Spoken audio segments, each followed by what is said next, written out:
Una de las primeras cosas que nosotros hacemos cada día, cada mañana, es escoger la ropa que nos vamos a poner. De hecho, si ustedes son como nosotros, ¿verdad? Nosotros tratamos el sábado de decidir lo que nos vamos a poner el domingo. Y así ahorramos un poco de tiempo. Escuché una vez que Fidel Castro se vestía siempre de uniforme verde olivo. Decía él, porque la revolución es demasiado importante para perder tiempo escogiendo la ropa. Así que escoger la ropa que te vas a poner cada mañana es algo importante, y eso depende de varios factores, como por ejemplo, qué vamos a hacer en ese día, cuáles son los lugares que vamos a visitar. Yo solo descanso en jean. Si yo no tengo puesto un jean, me siento que no descanso. Entonces, hasta eso lo tomamos en cuenta a la hora de escoger la ropa del día. Bueno, en el pasaje que nosotros vamos a estudiar en esta mañana, pueden ir abriendo sus Biblias en el capítulo 3 de la carta a los Colosenses. Pablo nos dice que los cristianos tenemos un código de vestimenta que no depende de nuestras circunstancias externas, lo que vamos a hacer, a dónde vamos a ir. Eso depende de lo que somos en Cristo. Un código de vestimenta. Hagas lo que hagas, estés donde estés, mi hermano, mi hermana, esta es la ropa que te tienes que poner todos los días. Colosenses capítulo 3, versículo 12.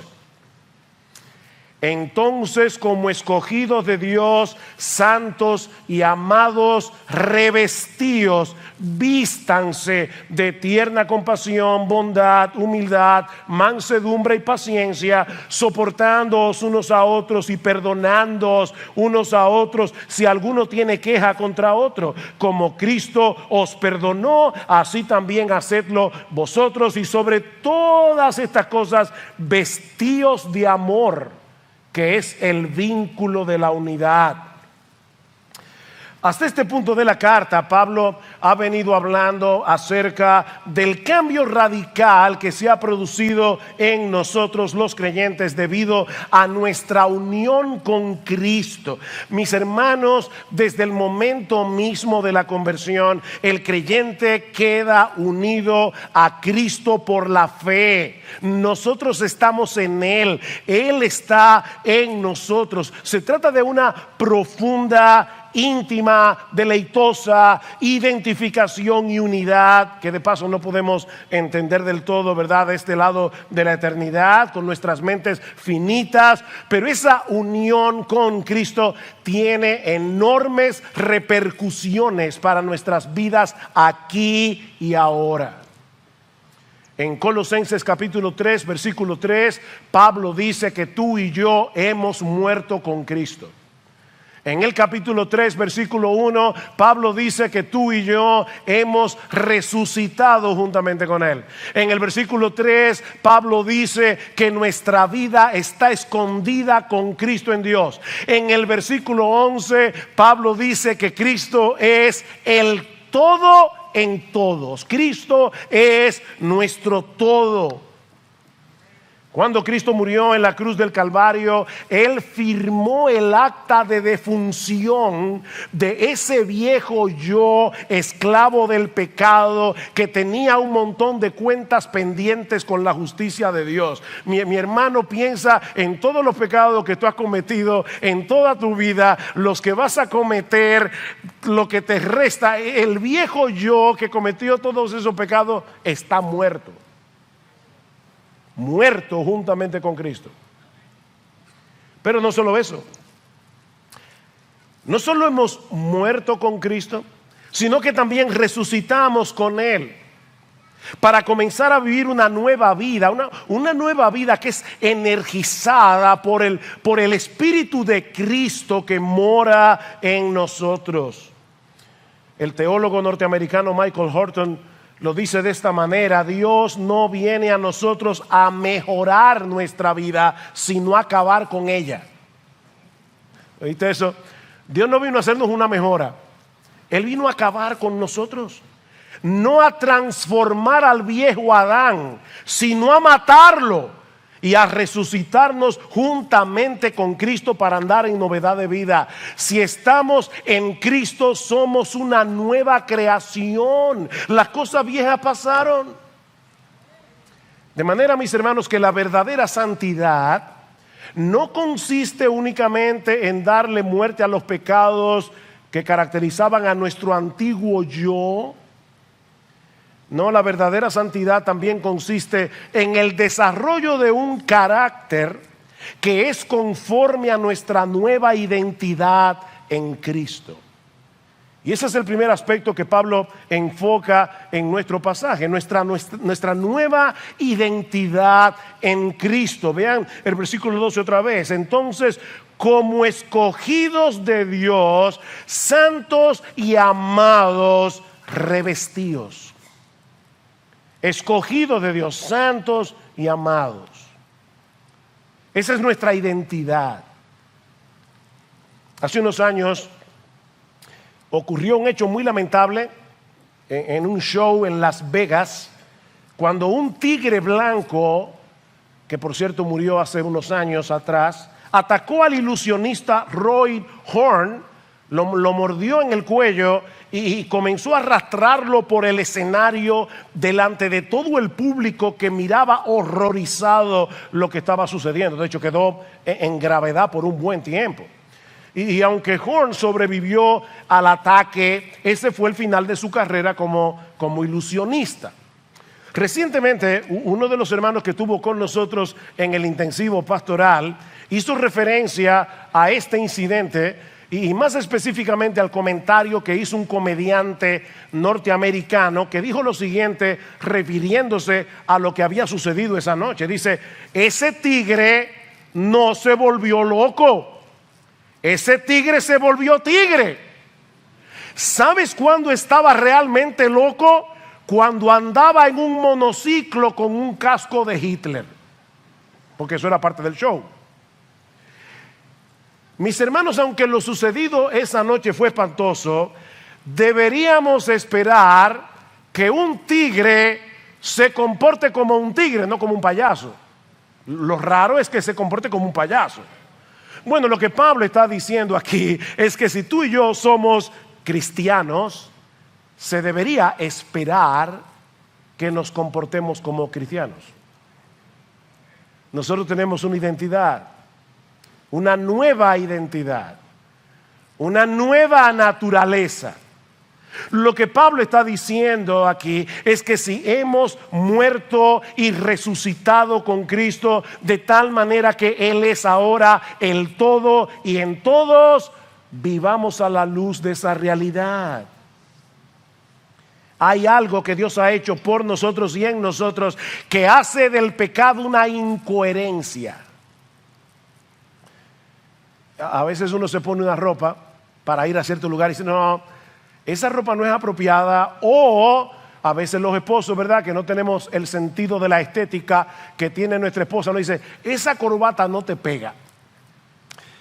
Mis hermanos, hay algunas piezas de ropa que no nos pegan si somos cristianos. ¿Qué dice Pablo en el versículo 5 otra vez? Por tanto, considerad los miembros de vuestro cuerpo terrenal como muertos a la fornicación, la impureza, las pasiones, los malos deseos, la avaricia, que es idolatría. Eso no te pega. Pues la ira de Dios vendrá sobre los hijos de desobediencia por causa de estas cosas, en las cuales vosotros también anduvisteis en otro tiempo cuando vivíais en ellas, pero ahora desechad.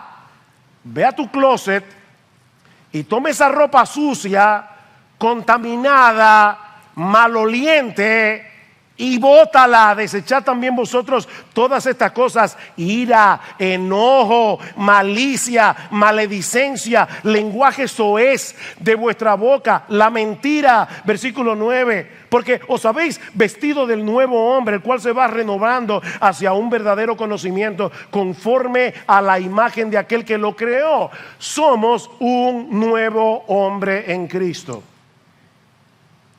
Y ahora debemos vivir como lo que somos.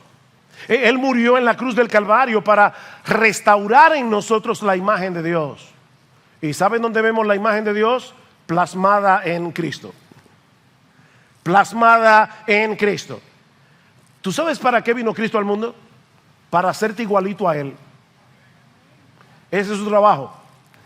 Él te rescató, Él te libró de la esclavitud del pecado. Él está obrando en ti por su espíritu para hacerte como Él. Fue con ese propósito en mente que Dios en su amor nos escogió. Versículo 12, entonces como escogidos de Dios, santos y amados, revestidos de tierna compasión, bondad, humildad, mansedumbre, paciencia, revestidos de Jesús. No fuimos nosotros los que escogimos a Dios. Fue Él el que nos escogió de pura gracia, por el puro afecto de su voluntad. Y debido a esa elección, dice Pablo, somos santos y amados. Santos y amados. He ahí el propósito y la motivación de Dios al elegirnos. ¿Para qué nos escogió Dios?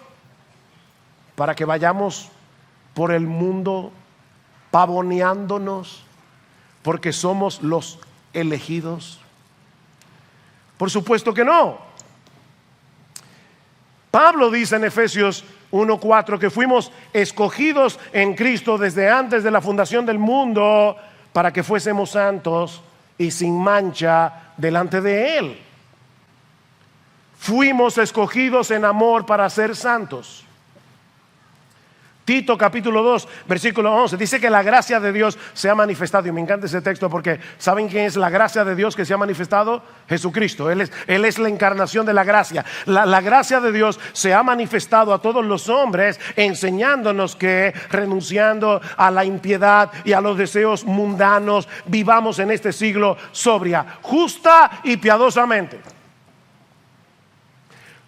Fuimos escogidos en amor para ser santos. Si tú quieres que se te quede una frase en la mente hoy, que sea esta: fuimos escogidos en amor para ser santos. ¿Por qué nos escogió Dios? Porque nos amó. Nos amó con un amor eterno, nos amó con un amor incondicional, nos amó a pesar de lo que éramos. Dice Pablo, mas Dios muestra su amor para con nosotros en que siendo aún pecadores, Cristo murió por nosotros. Dios decidió amarnos cuando no éramos amables, dignos de su amor. ¿Y para qué? Para ser santos. Fuimos escogidos por amor para ser santos. Mis hermanos, el anhelo que tiene Dios de que tú y yo seamos santos es una muestra de su amor. Por eso estoy insistiendo en el tema. Fuimos escogidos en amor para ser santos. ¿Por qué Dios quiere que tú seas santo? Porque Él es un matagozo cósmico, ¿verdad? Que quiere hacer nuestras vidas tristes y aburridas, ¿verdad? Esa es la razón. Dios quiere compartir su miseria con nosotros, ¿verdad? Y para eso nos escogió. Y por eso quiere que seamos santos. No. Dios es un Dios feliz. Él es el único bienaventurado. Y Él nos escogió para ser santos porque nos ama, porque Él sabe que el pecado solo trae desgracia. Y como Él no quiere que tú seas un desgraciado, como Él no quiere que tú seas una desgraciada, Dios nos está haciendo santos. Jóvenes, no se dejen engañar por el pensamiento del mundo que los rodea y que les dice que la vida solo puede ser disfrutada mientras más lejos andemos de los mandamientos de Dios, mientras menos nos parezcamos a Jesús, porque es exactamente al revés. El verdadero gozo solo se produce en el terreno de la santidad. Los mandamientos de Jehová son rectos y por eso alegran el corazón. Andaré en libertad porque guardé tus mandamientos. Es exactamente lo contrario a lo que el mundo piensa hoy. Que Cristo dice en Juan capítulo 10 versículo 10: yo he venido para que tengan vida y para que la tengan en abundancia, una vida floreciente, una vida abundante. Ahora, ¿qué dice Cristo unos capítulos más adelante? Yo soy el camino, la verdad y la vida. Yo he venido para que tengan vida y yo soy la vida, porque la verdadera vida, la vida en abundante, la vida floreciente, la vida bienaventurada, la vida feliz, solo pueden disfrutarla los que están unidos a Cristo y se parecen a Él. ¿Ven? El problema es que nosotros vivimos en un mundo que es completamente antagónico a la santidad y que está empeñado en convencernos de que Dios es en verdad un matagozo cósmico. Yo creo de verdad que hay gente que se imagina a Dios allá en el cielo viendo aquí abajo y dice: ese como que está gozando mucho, prohibido. No, ese no es, por lo menos ese no es mi Dios, el que se revela en la Biblia.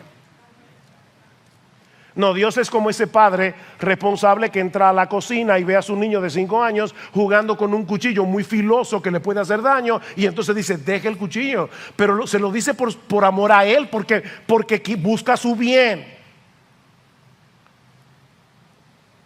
Pero nosotros vivimos en un mundo que es al revés. En estos días se llevó a cabo en el país el concierto de Bad Bunny.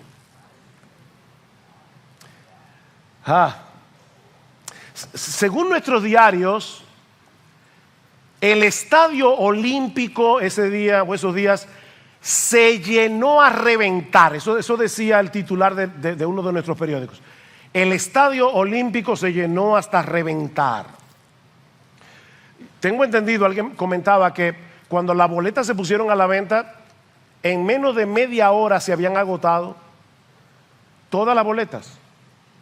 Y según algunos de nuestros diarios, repito, algunos padres fueron con sus hijos al concierto. De verdad, mis hermanos, yo recuerdo cuando era muchacho una película que se llamaba El mundo está loco, loco, loco. El mundo está loco. Loco, loco, loco. Y es en ese mundo que tú y yo tenemos que ser santos. Yo estuve leyendo una de las reseñas del concierto, escrita por alguien que lo disfrutó, evidentemente. Y la reseña periodística, yo no puedo repetirla desde este púlpito. O sea, la periodista contando lo que pasó en el concierto y ella gozándolo, las cosas que ella dice en el periódico, yo no puedo repetirla en este púlpito. Y hay padres que estaban ahí con sus hijos. Ese tipo de groserías, porque es una grosería, son exaltadas, aclamadas. Los cantantes como Bad Bunny reciben premios porque el mundo exalta eso como libertad de expresión. Gracias al Señor que todavía hay personas en el mundo que tienen suficiente gracia común para ver estas cosas como lo que son. Yo estuve también leyendo en otra parte a un artista que le preguntaron qué pensaba de Bad Bunny. Y él dijo: yo no quiero que den mi nombre porque esto es una mafia, así mismo. Aquí hay una mafia disquera que hace de ese tipo de gente una gente famosa, porque dice él, ni es arte, ni es música, ni es nada, pero yo no quiero ser atacado por esa mafia, así que yo no quiero que se diga mi nombre. Oigan cómo está el mundo. Pero él dice ¿Qué yo pienso de Bad Bunny? Es un espectáculo que la vorágine empuja para que los jóvenes vayan a embrutecerse. Están siendo manipulados porque ahí es donde se le venden las drogas, alcohol, prostitución, fármacos. Eso lo dice un inconverso que está en la industria. Porque el negocio es redondo, dice él. Lo que promueven no es a un cantante, es una figura, un símbolo de la decadencia, la derrota cultural, la deconstrucción de los valores y la familia, la desaparición del vínculo intergeneracional, la ruptura entre los padres y los hijos. Es el triunfo de la ignominia, la mediocridad y la ignorancia. Son letras perversas que si tú logras descifrarlas, verás que son balbuceos soeces, monótonos, embrutecedores.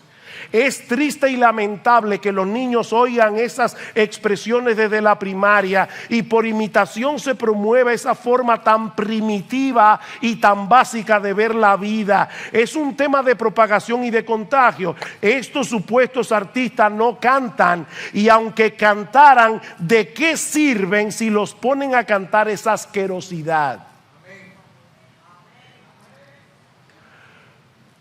Óigame, eso lo está diciendo un impío, que es asqueroso. Oye, qué raro que los pastores están hablando de eso. Bueno, déjame decirte que mis pastores me pidieron que no dejara de mencionarlo. Porque, hermanos, nosotros no podemos ser simples.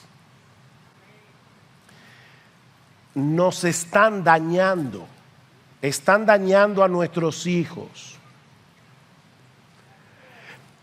Es en medio de esa basura, porque es una basura, que nosotros debemos ser santos. Lo que es normal y aceptable para el mundo, para nosotros debe ser motivo de rechazo y debe ser motivo de aflicción.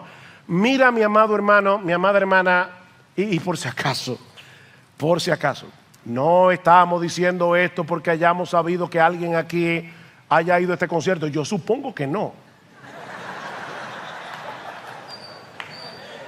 No, de verdad, en serio, de verdad, no he sabido de nadie, para que no digan, están tirando indirecta. No, aquí, ustedes conocen a sus pastores.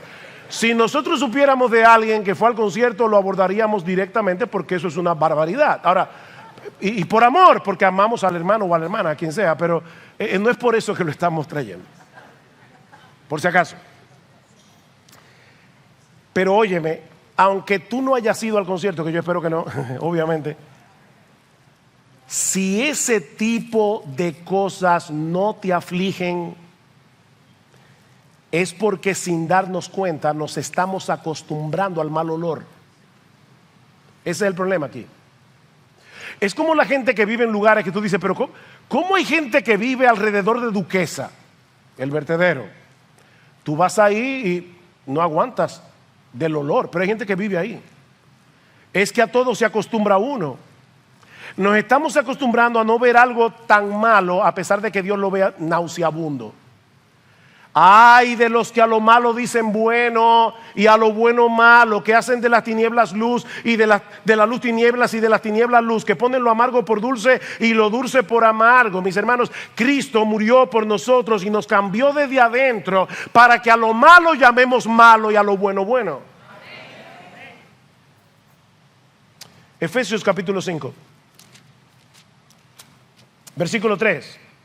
Pero que la inmoralidad y toda impureza o avaricia ni siquiera se mencionen entre vosotros como corresponde a los santos, ni obscenidades, ni necedades, ni grosería. O sea, Bad Bunny y todos los que son como él. El texto griego aquí dice Bad Bunny. No. Pero casi. Necedades, groserías que no son apropiadas, sino más bien acciones de gracias. Porque con certeza sabéis esto, que ningún inmoral, impuro o avaro que es idólatra tiene herencia en el reino de Cristo y de Dios.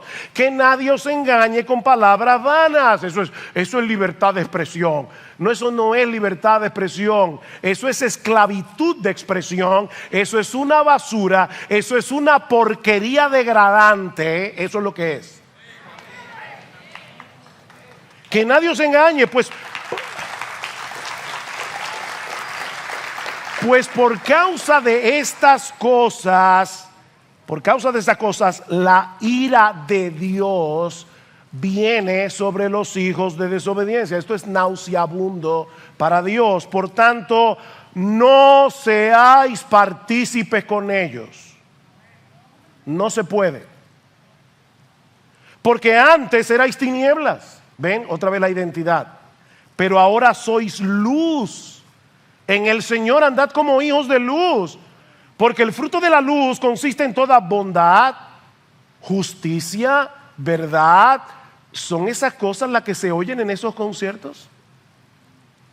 Examinando qué es lo que agrada al Señor.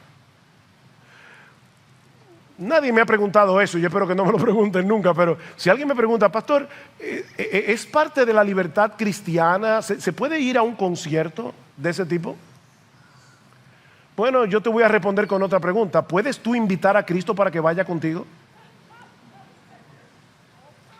Porque aquí dice, examinando lo que agrada. Señor, te tengo una sorpresa. Te voy a llevar al concierto de Bad Bunny. O sea,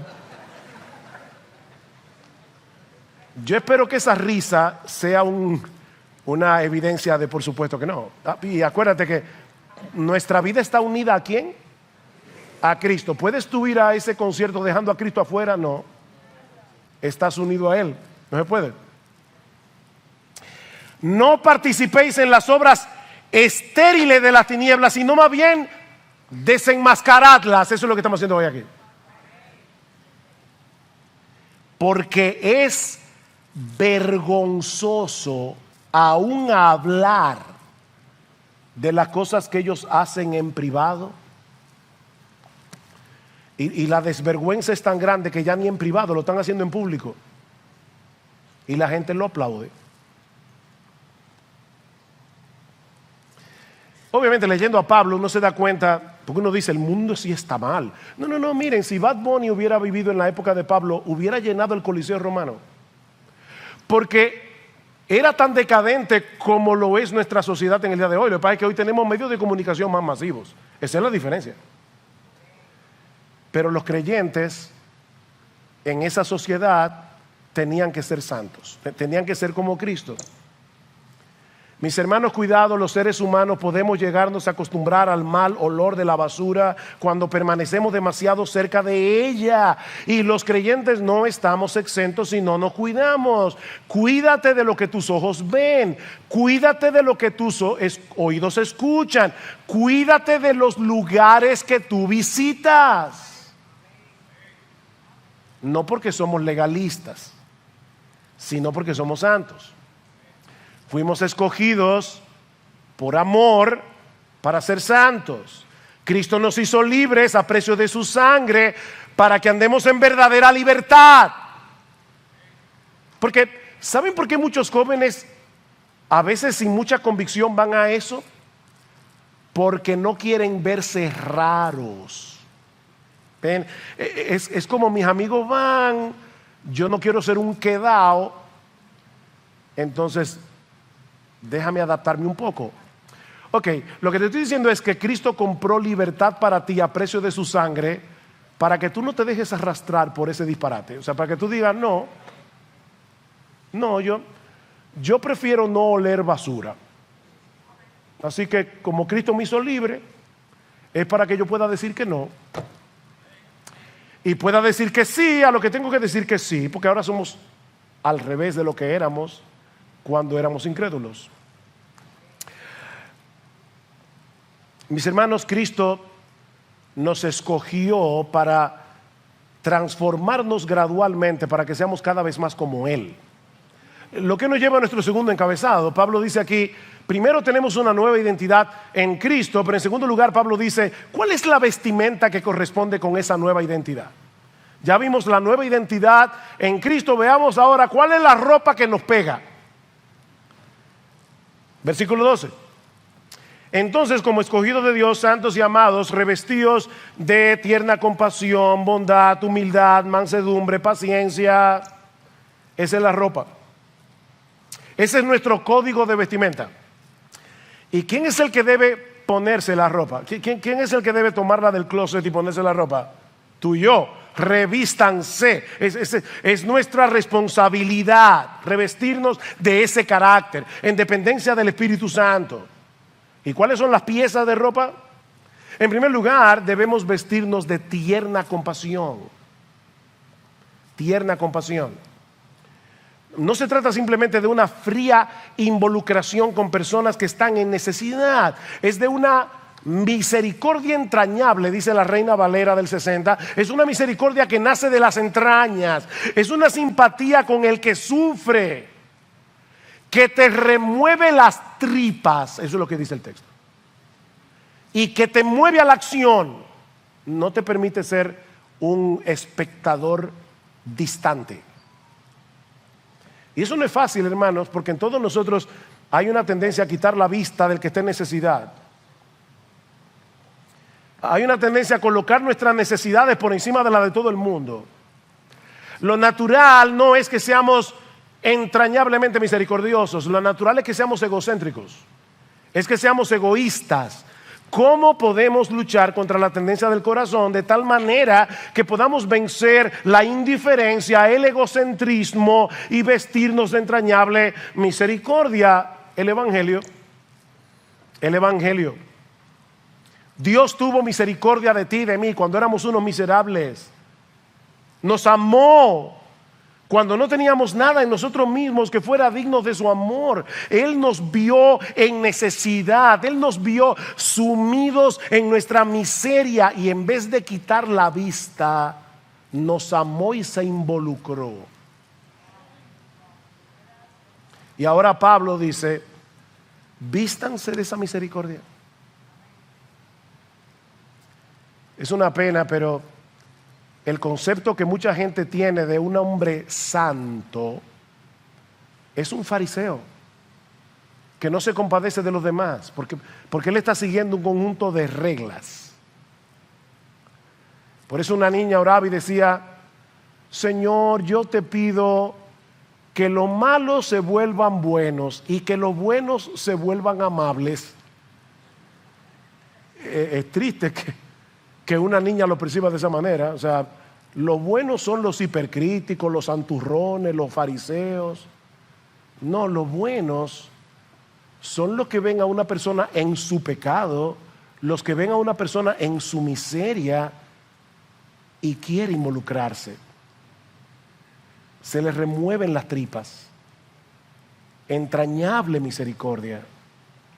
Contempla esa necesidad a la luz del Evangelio y te vas a dar cuenta que tú no puedes ser impasible. En segundo lugar, debemos vestirnos de bondad. De bondad. La bondad es lo contrario a la malicia. En el versículo 8 Pablo dice, pero ahora desechad también vosotros todas estas cosas, ira, enojo, malicia. Malicia. La bondad es esa disposición del corazón que nos lleva a procurar lo bueno para nuestro prójimo. Lo bueno.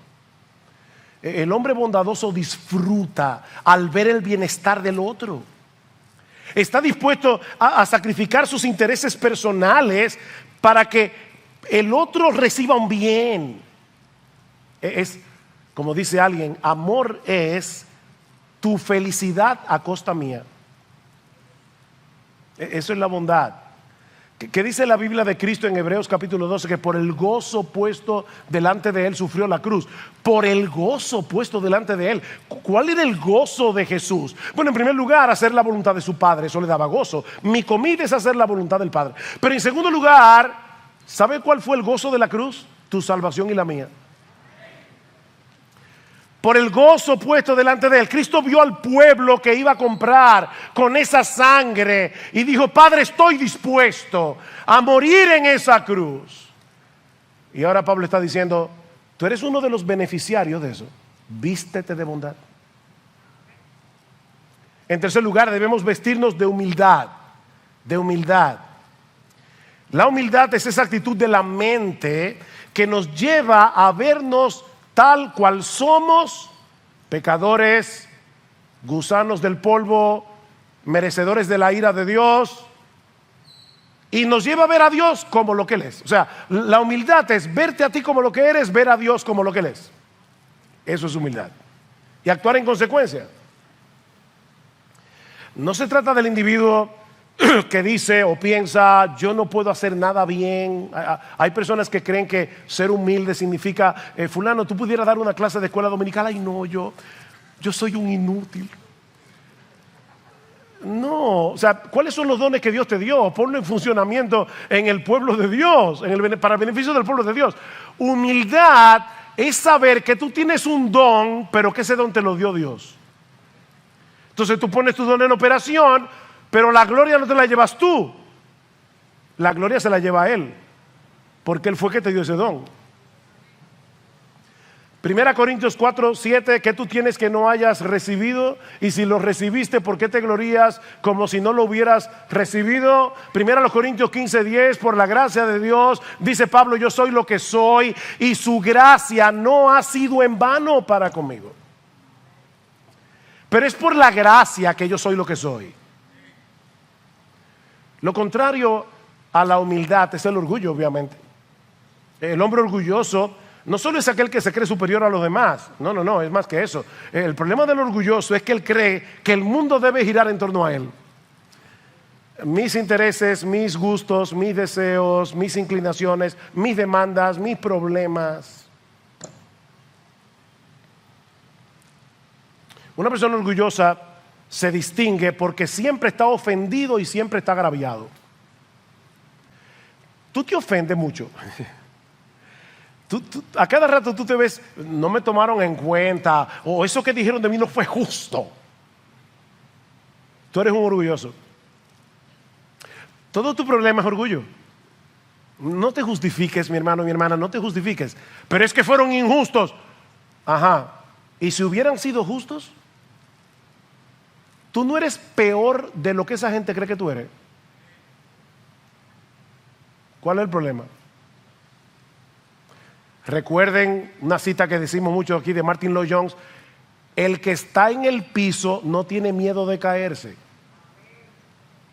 Ahora, si tú estás en un pedestal, tú vas a defender tú defiendes mucho tu posición, tus opiniones. Tú eres un orgulloso. Eres un orgulloso. Y debes verlo como lo que es, orgullo, y arrepentirte. Porque eso no es conforme a Cristo. Cristo no era un orgulloso. Cristo puso tu vida y la mía por encima de la de Él. Y Pablo dice, háganlo así. Humildad. Haya vosotros este mismo sentir que hubo también en Cristo Jesús. Filipenses 2:5, el cual siendo en forma de Dios no estimó el ser igual a Dios como cosa que aferrarse, sino que se despojó a sí mismo, tomando forma de siervo, hecho semejante a los hombres, y estando en condición de hombre, todavía se humilló más hasta el punto de la muerte, y muerte de cruz. Esa es la disposición del creyente. Humildad. En cuarto lugar, debemos vestirnos de mansedumbre.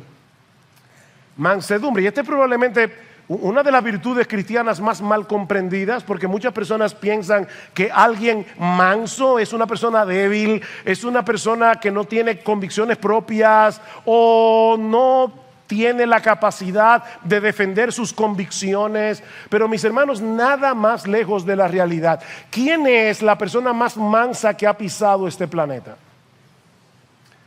Aprended de mí, que soy manso y humilde de corazón, dice Jesús, y hallaréis descanso para vuestras almas. ¿Se puede decir de Jesús que era un débil? ¿Se puede decir de Jesús que era un cobarde? ¿Se puede decir de Jesús que no tenía convicciones? Pero era manso. La mansedumbre y la debilidad, la mansedumbre y la cobardía no son sinónimos. John MacArthur define la mansedumbre como poder bajo control. La palabra que se usa allí se usaba para hablar de un caballo salvaje que había sido domado. Es poder, pero bajo control.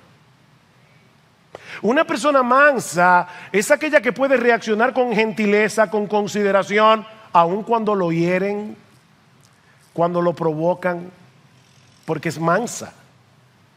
Dice en Proverbios 16:32, mejor es el que tarda en airarse que el fuerte, el que se enseñorea de su espíritu que el que toma una ciudad. El que se enseñorea de su espíritu. Proverbios 25:28, como ciudad derribada y sin muros, es el hombre cuyo espíritu no tiene riendas. Es como una ciudad que no tiene protección. ¿Y saben qué nos capacita para actuar con mansedumbre? ¿Cómo podemos vestirnos de mansedumbre? Meditando en la soberanía de Dios.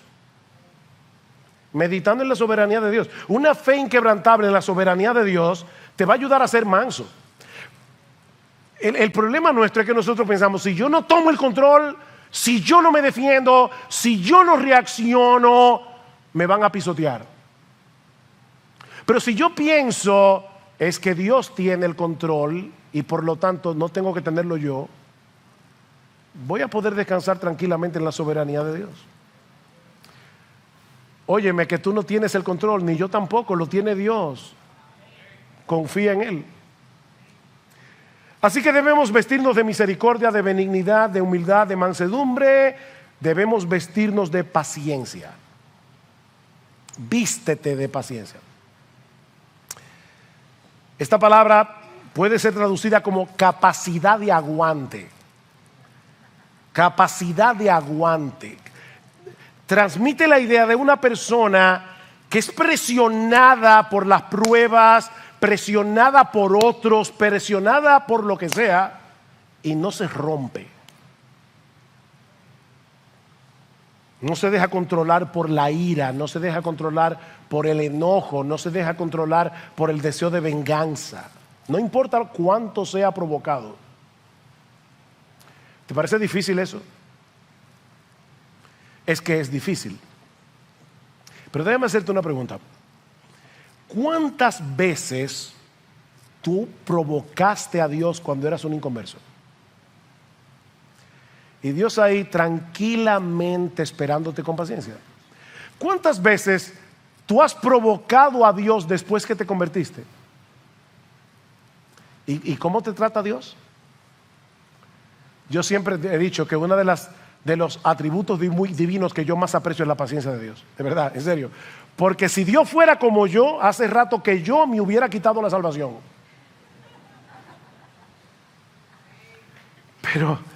Pero Dios no es como yo y por eso soy salvo todavía. Porque Él es paciente. Y lo que Pablo te está diciendo es, ok, mira cómo Dios te trata a ti, vístete de esa paciencia. Todos los días, vístete de paciencia. He ahí las virtudes que deben manifestarse en nuestras vidas ahora que somos cristianos. Ahora, ¿qué sucedería en nuestras relaciones personales si toda la iglesia tomara en serio este código de vestimenta? Mis hermanos, ¿qué pasaría en nuestra relación con nuestras esposas? ¿Qué pasaría en nuestra relación con nuestros hijos si todos los días, cuando nos levantamos por la mañana, nos vestimos intencionalmente de entrañable misericordia, bondad, mansedumbre, humildad, paciencia? En otras palabras, ¿qué pasaría si cada día nos empapáramos del Evangelio? Y le pedimos al Señor, Señor, ayúdame a actuar en consonancia. Bueno, Pablo lo dice, ¿qué va a pasar? Versículo 13, soportándoos unos a otros y perdonándoos unos a otros si alguno tiene queja contra otro. Nosotros no fuimos salvos para ir solos al cielo. Fuimos salvos para ser parte de una comunidad, la nueva humanidad creada por Cristo. Somos parte de su pueblo. Y noten que Pablo presupone que en el contexto de ese pueblo, de nuestra interacción con los hermanos, Habrá problemas. Yo a veces veo a los hermanos que se extrañan porque tienen un malentendido con alguien en la iglesia. Wow, de verdad. Sí. Es por eso que algunos cristianos se vuelven fugitivos eclesiásticos. Van saltando de una iglesia a otra. De que tienen un problema aquí se van para acá. Y si lo que tienen un problema aquí se van para allá. Son fugitivos.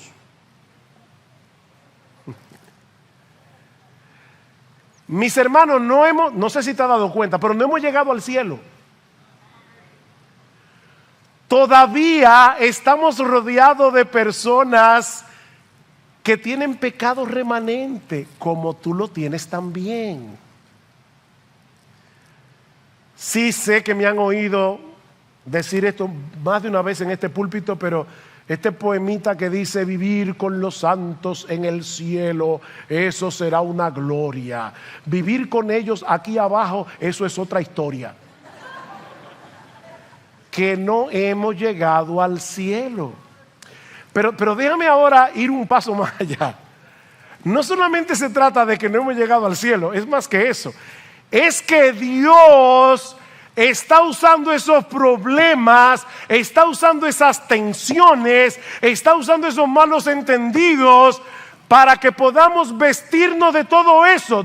¿Dónde tú vas a practicar la mansedumbre si no es en un contexto de provocación? ¿Cómo tú vas a llegar a ser como Jesús si no es en medio de problemas? El fruto del Espíritu es el problema, que es amor, gozo, paz, paciencia, benignidad. ¿En qué contexto? ¿Qué clase de amor? Que tú ames al que te ama, que tú trates bien al que te trata bien. Eso no es un fruto del Espíritu, eso lo hacen los impíos. El que es el fruto del Espíritu es cuando ese carácter florece en medio del problema, en medio de las tensiones, en medio de los malos entendidos, en medio de la provocación. ¿Saben que hay cristianos que prefieren no involucrarse en ningún ministerio de la iglesia para no tener problemas? Increíble. Yo prefiero de lejito, porque sé que después va a tener problemas. Ajá. ¿Y de qué se trata esto?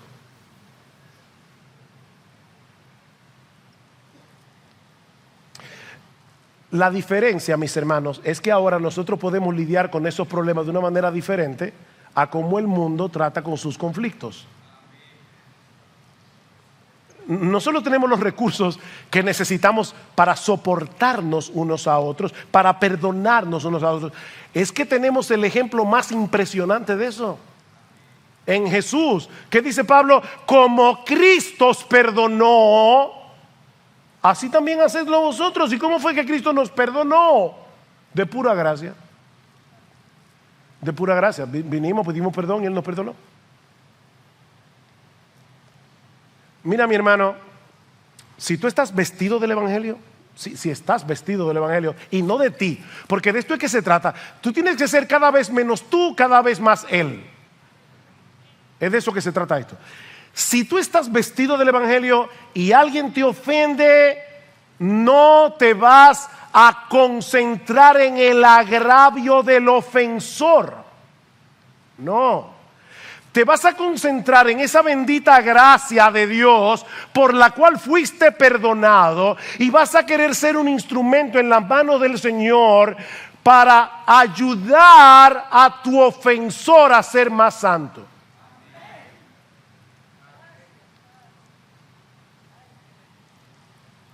Efesios 4, 31. Sea quitada de vosotros toda amargura, enojo, ira, grito, maledicencia, toda malicia. Quítense eso. Sed más bien amables unos con otros, misericordiosos, perdonándoos unos a otros, así como también Dios os perdonó en Cristo. Sed pues imitadores de Dios como hijos amados y andad en amor. Andad en amor.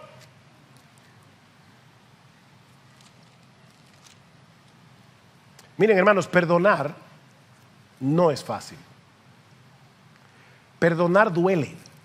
Los que fueron al retiro de matrimonios este fin de semana me escucharon traer esta cita de Andrés Seu, que es un editor, columnista de la revista World Magazine, él describe el perdón como una transacción matemática brutal.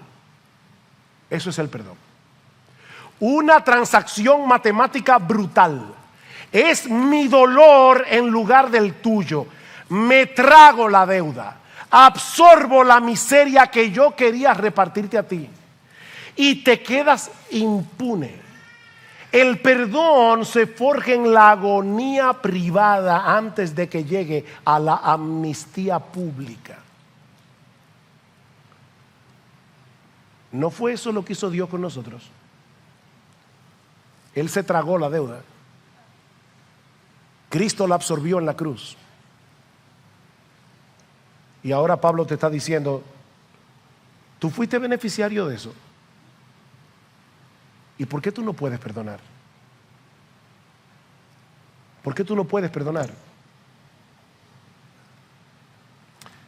¿Qué deben hacer los beneficiarios de ese amor? Andar en amor.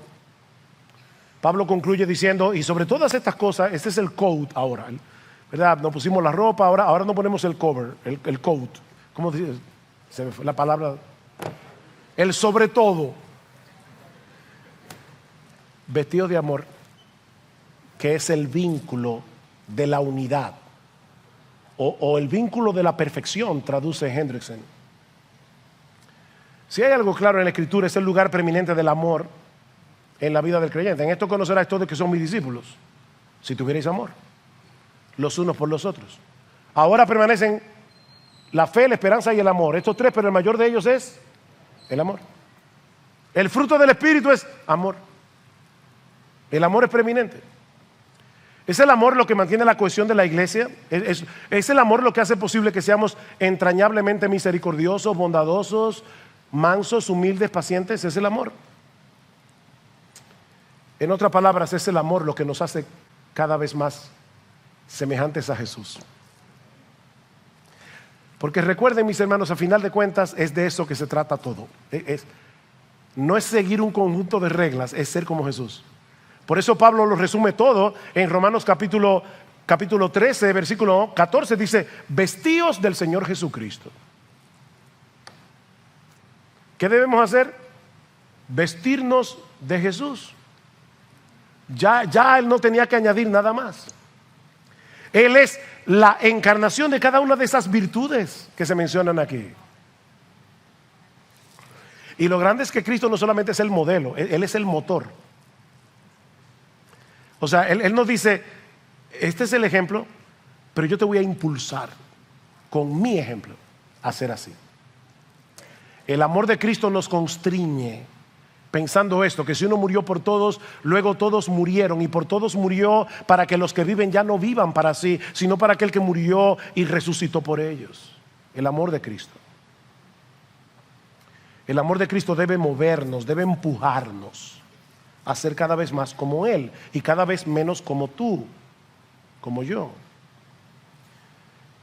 El Evangelio es el único combustible que puede mantener a un creyente en el camino de la obediencia de una manera sostenida y gozosa. El Evangelio. Michael Horton otra vez dice que la vida cristiana es como un bote de vela con el más sofisticado sistema satelital de GPS. Eso es el Evangelio, esa es la vida cristiana. La ley moral es el sistema GPS satelital. Ahí yo veo lo que tengo que hacer. Pero el Evangelio es el viento que mueve el bote. Recuerden que es un bote de vela. En la misma medida en que nos empapemos del Evangelio de la gracia de Dios, en esa misma medida tendremos la motivación necesaria para vivir a la altura de lo que ahora somos. Recuerda, fuimos escogidos en amor para ser santos. Vistámonos.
Como hombres y mujeres que han sido hechos partícipes del más grande privilegio que ser humano haya tenido jamás. Y en dependencia del Espíritu Santo, seamos coherentes. Seamos coherentes. ¿Tú crees en el Evangelio? ¿Tú crees que Dios te amó de pura gracia y que por ese amor te escogió para ser santo, para hacerte cada vez más semejante a Jesús? ¿Tú crees que realmente Él pagó el precio para que eso pudiera ser una realidad en tu vida? Entonces, mi hermano, vive a la luz de ese amor. Toma la determinación de ser coherente con lo que tú dices creer. Revístete del carácter de Jesús. Recuerda el enojo, la malicia, el sentirte agraviado. Esa ropa no te pega. Tú eres cristiano. El tener un espíritu no perdonador, el ser hipercrítico, esa ropa no te pega.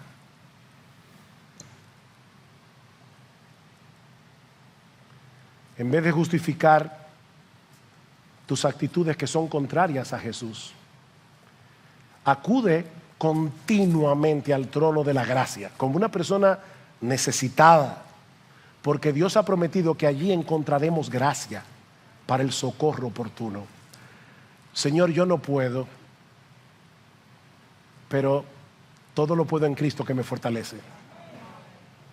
Y si tú estás aquí sin Cristo, mi amigo, déjame decirte que esa gracia está disponible para ti. Siempre que reconozcas tu pecado, siempre que vengas a Dios en arrepentimiento y fe, confiando únicamente en ese inocente, en ese que era perfecto en santidad, pero que aún así murió como un criminal en una cruz, para que todo aquel que en él cree no se pierda, mas tenga vida eterna.